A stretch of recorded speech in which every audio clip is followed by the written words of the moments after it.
The ICC Men's T20 World Cup is hurtling forward. And it is time to buckle up for a riveting day ahead, where three former T20I world champions, an indomitable king of upsets, and a couple of heavyweight challengers, all will be in action on Day 7. Saturday, the 8th of June, promises pulsating cricket, breathtaking performances, and edge-of-the-seat contests. So let's delve in and uncover what awaits us.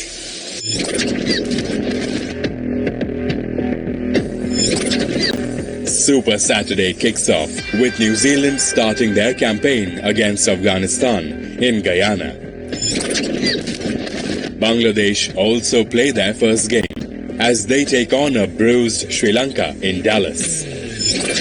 Later on, the Flying Dutchmen take on their favorite giants South Africa at the Big Apple.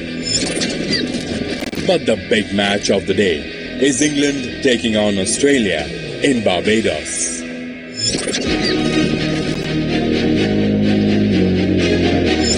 Afghanistan gave newbies Uganda a glimpse of what it's like facing the regulars, uprooting them with a massive 125-run victory. That's 4 more. Goals! Afghanistan score a comprehensive victory. But despite New Zealand playing their first match of the campaign, they are always a tough side to crack down. Openers Rahmanullah Gurbaz and Ibrahim Zadran were at their fluent best and will want to replicate a similar opening performance as they did against Uganda. But they will have to negate the Kiwi power play masters Trent Boult and Tim Southee, who have a habit of striking early, very, very early.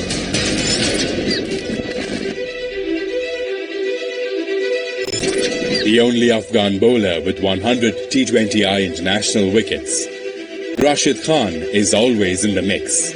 Apart from a rare off-season in the IPL this year, the leg spinner has been in his prime since the last T20I World Cup and will rely on that form to shake off the IPL rust. The Kiwis have their own double-barrel threat in the experienced Tim Southee and the ever-reliant Ish Sodhi. Now these two are lethal in T20 internationals, and this battle is loaded with the best bowlers, and the batters might have a tough time.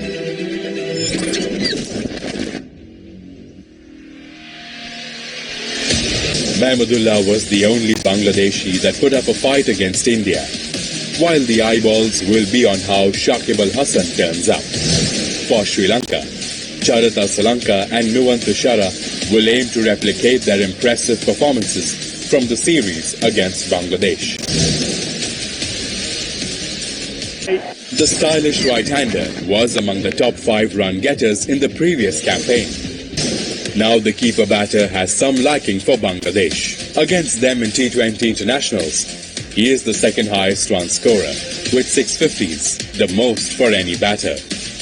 To make matters worse, he's also hit the most number of sixes against them, so Bangladesh's new ball bowlers need to be on the money against him.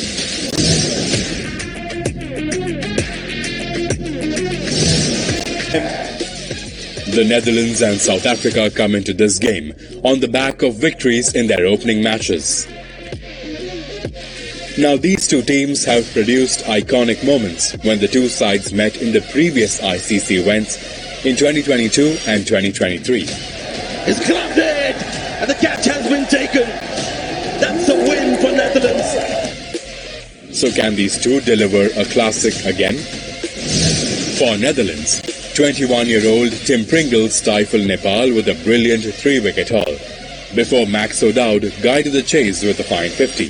For South Africa, Heinrich Nokia ran right against Sri Lanka, picking up his third 4-wicket haul in T20 World Cups. But Quinton de Kock failed to get going and will hope to reverse his fortunes.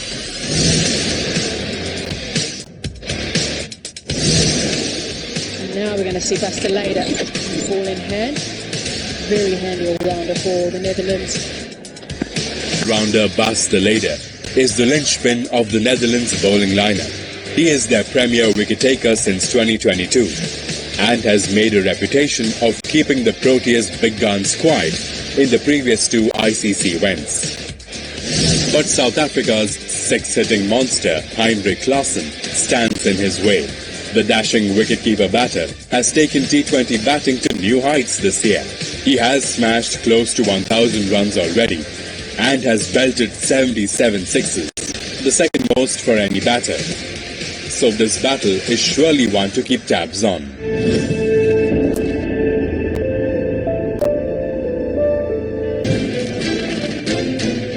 Marcus Stoinis flexed his muscles against Oman. First with a quick-fire 50 with the bat, and then sealing the game with the ball, alongside Mitchell Starc. For England, Chris Jordan and Adil Rashid bore the brunt of Scotland's onslaught, and will look to put up a much better display.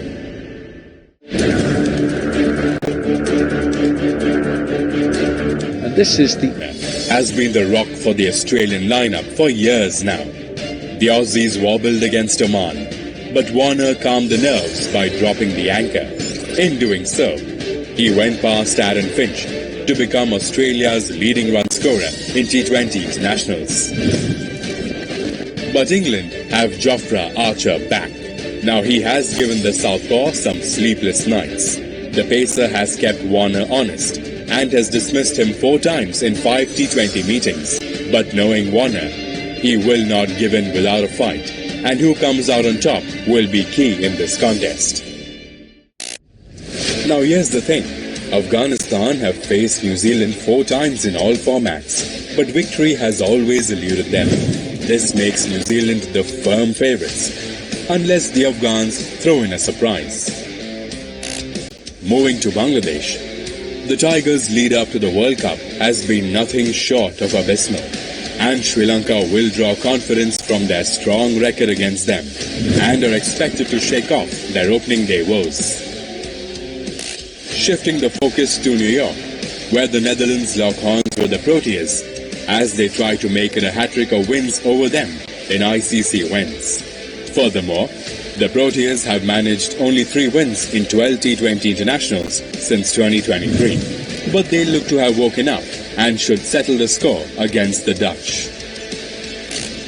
But the main event of the day is England taking on Australia.